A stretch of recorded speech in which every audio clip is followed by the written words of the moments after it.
네, 우리가 방금 읽은 고린도전서 12장은 은사에 관한 내용을 다루고 있습니다.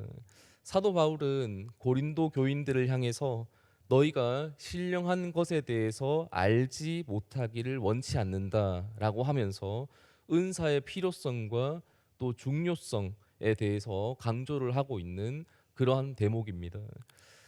영적으로 눈이 가리워져서 한 치 앞도 볼 수가 없는 죄인된 우리가 진리 되신 예수님을 발견하고 또 믿음의 길을 걸어갈 수 있다라는 것은 성령님의 도우심이 있기 때문입니다. 그래서 바울은 3절 하반절에 보시면 성령으로 아니하고는 누구든지 예수를 주시라 할 수 없다. 이렇게 말씀을 하고 있습니다.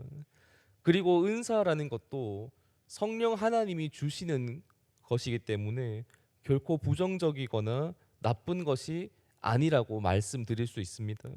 간혹 보수적인 일부 교회에서는 은사 자체를 좀 죄악시하는 그러한 경우도 있는데 성령님이 주시는 은사를 죄악시한다는 것은 바람직한 모습은 아닐 것 같고요. 오히려 우리가 이것을 사모하고 또 받아서 아름답게 사용해 나간다면 더욱 바른 신앙의 길을 걸어가는데 큰 힘과 도움을 얻을 수 있는 그러한 것이라고 할 수 있습니다. 다만 이 은사라는 것에 대해서 오해를 하고 또 잘못 사용이 되어지는 그러한 경우가 있다 보니까 이게 이제 부정적인 그런 이미지가 씌워지기도 한 것이고요. 또 그러한 모습을 많이 봐온 사람들은 은사 자체를 좀 안 좋게 보는 경향이 생길 수도 있습니다. 바울은 고린도전서 12장에 있는 말씀을 통해서 은사는 이상한 것이 아니라 성령님이 주시는 능력이다라고 말씀을 하시고요. 그리고 또 한 가지 특징으로는 은사나 직분이 여러 가지라는 점이라는 걸 좀 강조하고 있습니다.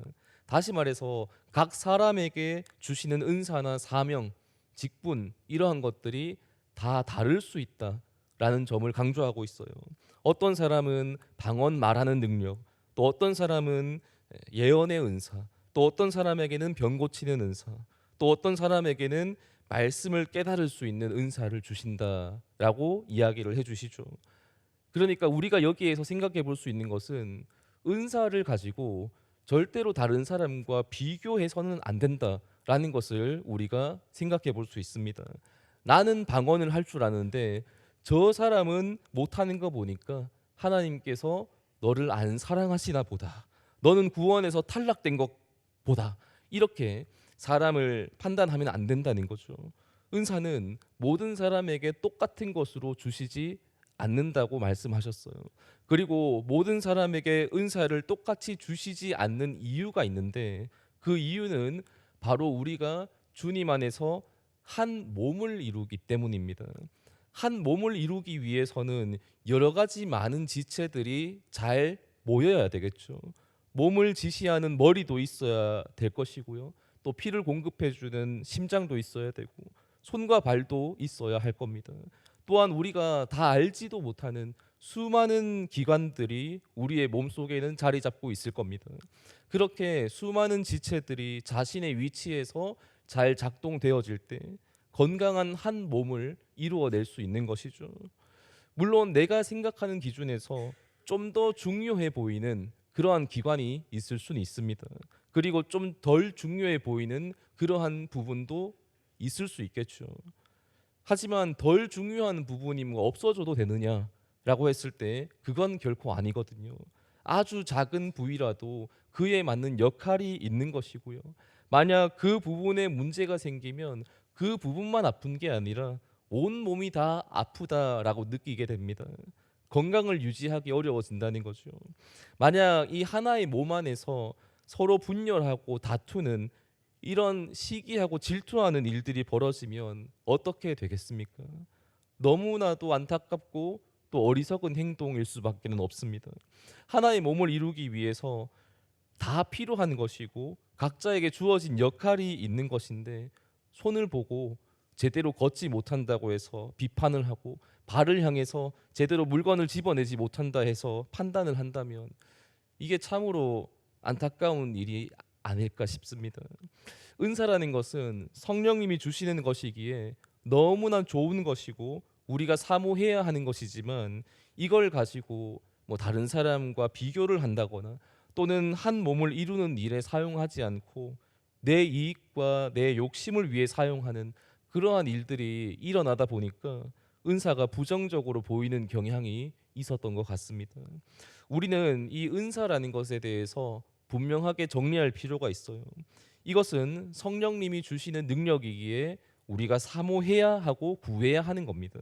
그리고 어떠한 은사를 내가 받았다면 그리스도의 몸된 이 교회를 건강하게 세워 나가기 위해서 사용하면 되는 것이라고 말씀드릴 수 있습니다. 좀 멋있는 은사를 받았다 해서 내가 우월감을 느낄 필요도 없고, 또한 너무나 소박해 보이는 아주 작은 은사를 받았다고 해서 열등 의식을 느낄 필요도 전혀 없습니다. 죽어 마땅한 죄인을 구원해 주시고 주님의 몸된 교회를 세워 나갈 수 있도록 그 일에 협력할 수 있도록 우리를 불러 주신 것, 그것 자체로만으로도 우리는 충분히 감사하고 감격할 수 있는 겁니다. 사도 바울은 은사의 잘못된 사용을 최대한 방지하기 위한 그러한 마음을 가지고 본장 마지막 절에서 이런 말씀을 해주시거든요. 31절에 있는 말씀입니다. 제가 읽어보겠습니다. 너희는 더욱 큰 은사를 사모하라. 내가 또한 가장 좋은 길을 너희에게 보이리라. 방언의 은사, 병 고치는 은사, 지혜의 은사 다 좋은데 그보다 더 큰 은사를 사모하라, 이렇게 권면을 해주시면서 가장 좋은 길을 보여주겠다라고 말씀을 하시고요. 그리고 난 뒤에 우리가 참 잘 알고 있는 고린도전서 13장이 시작되어집니다. 고린도전서 13장은 사랑장으로 잘 알려져 있는 본문이고요. 결국 우리가 가장 사모해야 할 은사라는 것은 사랑이다라는 점을 바울이 강조하고 있는 거죠. 우리가 받은 여러 가지 각양각색의 은사들을 사랑으로 사용하지 않으면 아무런 의미가 없다라는 것을 바울은 말하고 싶은 겁니다. 이제 예수님을 믿고 구원의 길을 걸어가는 우리들은 교회라는 공동체로 부름을 받았고요. 이곳에서 많은 사람들과 함께 주님의 길을 걸어가고 있습니다. 이 길은 광야와 같아서 우리 힘으로는 갈 수가 없고요. 반드시 하나님의 도움이 필요하다라고 할 수 있죠. 구약 시대 때는 구름 기둥과 불 기둥으로 그 백성들을 인도해 주셨지만, 지금은 성령 하나님께서 친히 우리를 도와주고 계십니다. 그 도움의 손길 중 하나가 바로 이 은사라는 것이라는 거죠. 이것을 사모하고 주님의 몸된 교회를 아름답게 세워 나가는 일에 우리가 사랑으로 그것을 사용해 나간다면 우리 함께 합력해서 선을 이루어내고 또 함께 저 천국에 도착할 수 있게 될 것입니다. 그날을 기대하고 소망하면서 주님 안에서 한 몸을 이루어 나가는 그 믿음의 길을 우리가 완주해내는 그런 여기에 모인 우리 모든 지체들, 우리 모든 성도님들 다 되어질 수 있기를 예수님의 이름으로 축원드립니다. 아멘. 기도하겠습니다.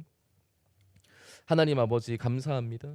주님, 오늘 은사장을 통해서 성령님께서 우리에게 주시는 은사에 대한 내용을 묵상해 볼 수 있었습니다. 하나님, 이것은 너무나 귀한 것이고 성령님이 주시는 선물 같은 것이기에 우리가 날마다 사모하고 또 구하고 받아서 그것을 아름답게 사용해야 하는 것을 우리가 생각해 볼 수 있었습니다.